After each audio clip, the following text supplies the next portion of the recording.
Iran ने भेजी है लंबी दूरी वाली मिसाइल। तेहरान हाईवे पर मिसाइल ले जाते नजर आए हैं। हालांकि इजराइल पर बड़े हमले की आशंका के तहत ये तस्वीरें आखिर कैसे बड़ा संकेत दे रही हैं।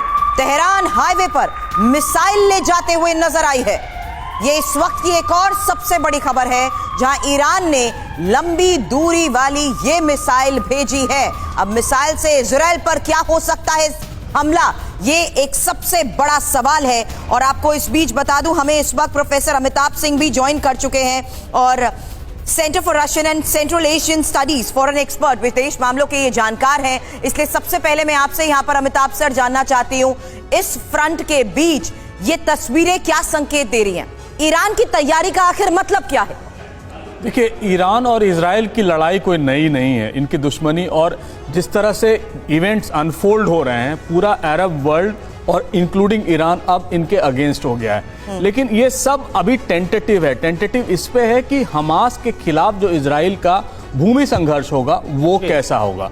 अगर वो भयावह हुआ तो अरब वर्ल्ड में पब्लिक ओपिनियन पूरी तरह इस हॉस्पिटल ब्लास्ट के बाद खराब हो गया है। उसका पूरा फायदा ईरान उठाना चाहेगी और ईरान के साथ जो जो इजराइल समर्थक, जो लोकल लोग हैं, वो उठाना चाहेंगे। लेकिन मैं ये भी बता दूं, इजराइल अपने कूटनीतिक जो हस्तक्षेप हो रहे थे अमेरिका के, उसमें पूरी तरह से विफल रहा है। वो चाहता था कि कुछ जॉर्डन में रेफ्यूजी चले जाएं, कुछ इजिप्ट में चले जाएं, वैसा उन्होंने करने नहीं दिया। अब रफा बॉर्डर पर है, लेकिन आप इमेजिन कीजिए ना, 10 लाख लोग जिस देश में या जिस गजा पट्टी में रोज का डेली खाना के लिए यूएन पे डिपेंडेंट हैं, वहाँ की स्थिति तो पहले से ही भयावह है। उन 10 लाख लोगों को वहां से हटाया गया है। अब वहां जो मानवीय आपदा आने वाली है, अगर वो बिगड़ी, फर्दर बिगड़ी अगर इनके ग्राउंड अटैक से, तो स्थिति सचमुच भयावह होगी। ईरान ही नहीं, ऐसे देश जो अब तक न्यूट्रल हैं, वो भी हो सकता है कि एक्टिवली। सर, आप राफा बॉर्डर की कर रहे हैं, उसके बिल्कुल नजदीक ही हमारे सहयोगी सुमित भी पहुंच चुके हैं और वहां पर मानवीय मदद का जिस तरीके से इंतजार किया जा रहा है, उनकी कुछ और ग्राउंड रिपोर्ट्स भी हम आपको दिखाएंगे। लेकिन उससे पहले बड़ी खबर करो। बिल्कुल बड़ी खबर क्या आ रही है, इसका हम रुख कर रहे हैं। जंग पर जॉर्डन के विदेश मंत्री का बड़ा बयान सामने आया। इजरायली बमबारी से हिंसा और बढ़ेगी, हालात शांत होते नजर नहीं आ रहे, ये जॉर्डन की तरफ से कहा गया। हमास इजराइल जंग पर यह बहुत बड़ी खबर।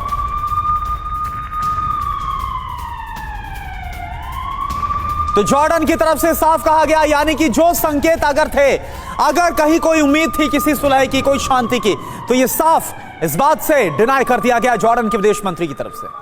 जंग के बीच आईडीएफ सैनिकों से नेतन्याहू की मुलाकात की तस्वीर भी आपको देखनी चाहिए, क्योंकि फ्रंट लाइन पर सैनिकों से नेतन्याहू मुलाकात करते नजर आए, उनकी हौसला अफजाई बढ़ाते आए। हालांकि युद्ध भूमि में सैनिकों का कैसे हौसला बढ़ाया गया, ये उस वक्त की तस्वीर आपको हम दिखा रहे हैं, जहां न सिर्फ अपने सैनिकों के साथ उन्होंने बातचीत की और ये भी कहा कि हम जीतने जा रहे हैं, पूरा देश आपके साथ खड़ा है।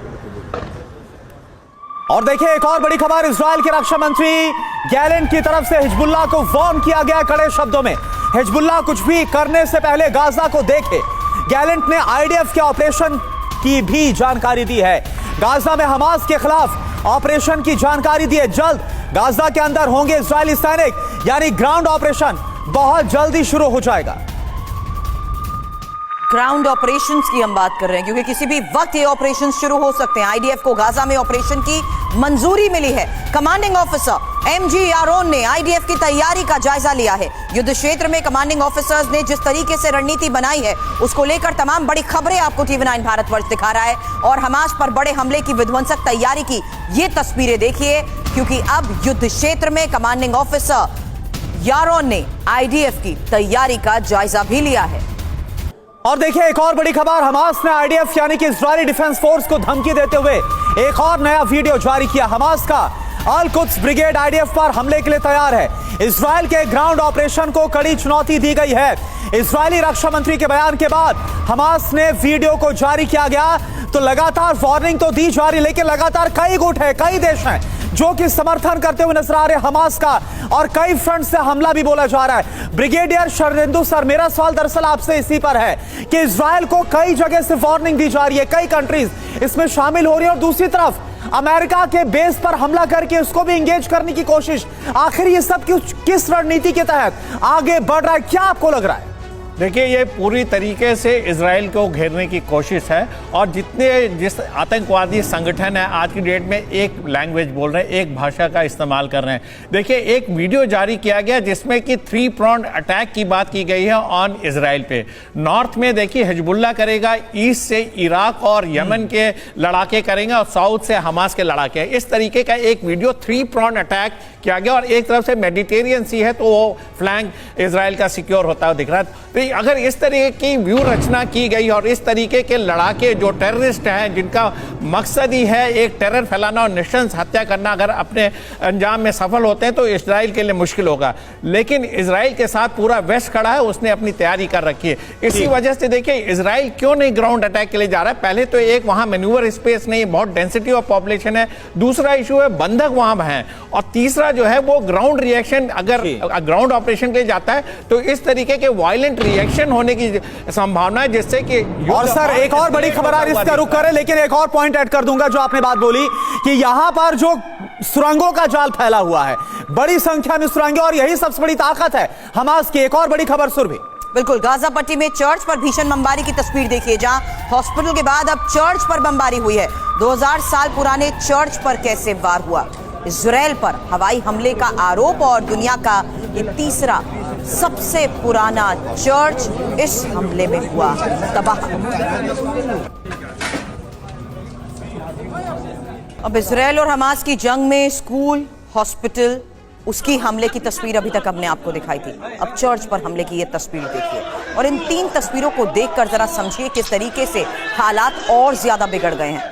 गाजा हॉस्पिटल पर हमले में 500 से ज्यादा लोगों की जान गई।